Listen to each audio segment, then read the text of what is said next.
बाल विकास परियोजना धनबाद सदर में भ्रष्टाचार के खिलाफ अनिश्चितकालीन धरना, जांच और कार्रवाई की मांग।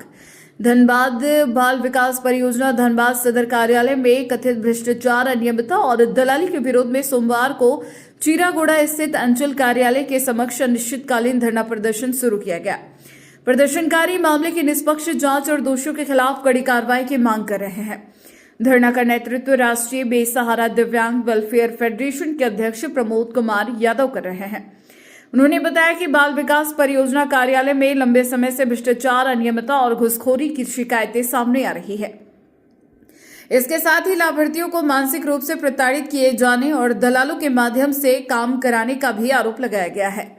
प्रमोद कुमार यादव ने कहा कि इन समस्याओं के खिलाफ आवाज उठाने के लिए वे अनिश्चितकालीन भूख हड़ताल पर बैठे हैं। उनका कहना है कि जब तक पूरे मामले की निष्पक्ष जांच कर दोषी अधिकारियों और कर्मचारियों के खिलाफ कार्रवाई नहीं होती, तब तक आंदोलन जारी रहेगा।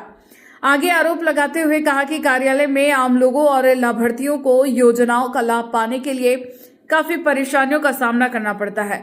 उन्होंने जिला प्रशासन से मामले में हस्तक्षेप कर जांच कराने और दोषियों के खिलाफ सख्त कार्रवाई करने की मांग की है।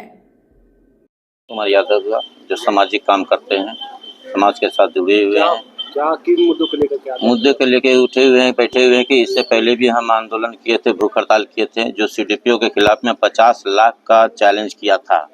मैं उपायुक्त महोदय से पूछना चाहता हूं कि वो आंदोलन में 50 लाख का जो चैलेंज किया आप लोगों ने क्यों नहीं स्वीकार किया। और इससे पहले कई बार जो है हमने जाकर के कहा 15 दिनों को मजिस्ट्रेट द्वारा 15 दिनों के अंदर जांच प्रतिवेदन देने का काम किया था, जो उन्होंने आज तक जांच नहीं किया। और सरकार द्वारा करोड़ों का खर्च किया जाता है, जो अभियान चलाया जाता है पोषाहार बच्चों को, जो पोषाहार देने के लिए, जो बच्चे जो है आज तक का रिकॉर्ड है कि हमारे निगरानी में और पूरे समाज की निगरानी में पूरे जनता के पास जाइए। और मैं उपायुक्त महोदय से कहता हूं कि खुद जा कर के पूछिए उन बच्चों से जिनके लिए सरकार अभियान चलाते हैं कि लोगों को दाल भात सब्जी, हरी सब्जी, अंडी, हलवा, लन फन खिलाने के लिए ऑर्डर दिया जाता है, स्वास्थ्य के लिए दिया जाता है, जो एक भी काम नहीं होता है। और निर्गत पंजी को भी छेड़छाड़ किया जाता है। मैं कहता हूं कि निर्गत पंजी भी उसी के पास है। आप जमीन स्तर पर आइए और जांच करके दिखाइए। अगर 0.1% भी हमारा गलती हो तो मुझे सजाए मौत का सजा दीजिएगा, फांसी दीजिएगा, और नहीं तो उस व्यक्ति को ऐसी कड़ी सजा दीजिए ताकि वो दोबारा उस पद पर बैठ ना सके। ये मैं चैलेंज करता हूँ, इस चैलेंज को आपको स्वीकार करना होगा। अनिश्चितकालीन हड़ताल है हमारा जब तक ये कार्रवाई। मुख्य मांगे है कि सीडीपीओ द्वारा जो अनियमितताएं और एक ही व्यक्ति को जो आवाज उठाता है, ये 20 साल से आवाज उठा रही है, उसके ऊपर भी बार बार स्पष्टीकरण, चयन मुक्त कर देंगे, चयन मुक्त कर देंगे। कोई जांच नहीं, कोई प्रक्रिया नहीं, उसका हाथ में कुछ नहीं है, फिर भी उसी के ऊपर जारी रहता है। पूरा चिट्ठी बना करके दिया जाता है। इलेक्शन के समय भी कम से कम 7 चिट्ठियां दी है, चयन मुक्त कर दूंगा, चयन में सारे चीज को जवाब दिया। एक बार 3-3 चिट्ठी निर्गत पंजी में दिया, उसका मानदेय तक रोक दिया गया कि आप हमसे समझौता कीजिए।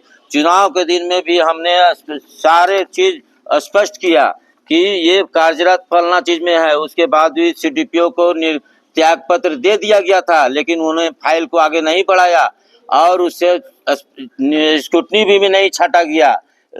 आउटसोर्सिंग का नौकरी है, फिर भी स्क्रूटनी में नहीं छाटा गया। 6 तारीख को सीडीपीओ और डीएसडब्ल्यू द्वारा जाता है यारों के पास, कहता है कि उसका त्याग पत्र लाइए, त्याग पत्र मांगिए। तो फिर उसके बाद सीडीपीओ बोलता है कि वोचर में तुम साइन कर दो, तुम्हें चुनाव लड़ने दूंगा। उन्होंने कहा कि मैं गलत काम नहीं करूंगा, कभी नहीं किया हूं, आज भी नहीं करूंगा, मैं चुनाव नहीं लड़ूंगा, वो मंजूर है। मैं चुनाव नहीं लड़ूंगा, वो मंजूर है, लेकिन आपका वोचर में साइन नहीं करूंगा क्योंकि जाली वोचर है। कभी हमारे बच्चे को आपने कुछ नहीं दिया नहीं। जब तक आप जांच नहीं कीजिएगा, नीचे स्तर पर जाइएगा नहीं। आंगनबाड़ी बच्चों के ऊपर चलती है। आज अगर आप बच्चे नहीं रहेंगे तो आंगनबाड़ी नहीं होगा, आंगनबाड़ी नहीं होगा तो सहायिका नहीं होगा, सहायिका नहीं होगा तो सेविका नहीं होगा, सेविका नहीं होगा तो सुपरवाइजर नहीं होगा, सुपरवाइजर नहीं होगा तो सीडीपीओ भी नहीं होगा।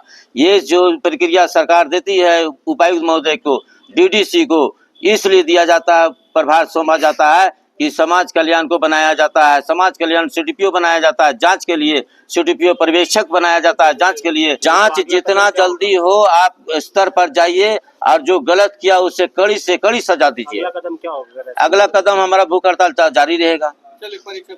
मेरा परिचय प्रमोद कुमार यादव।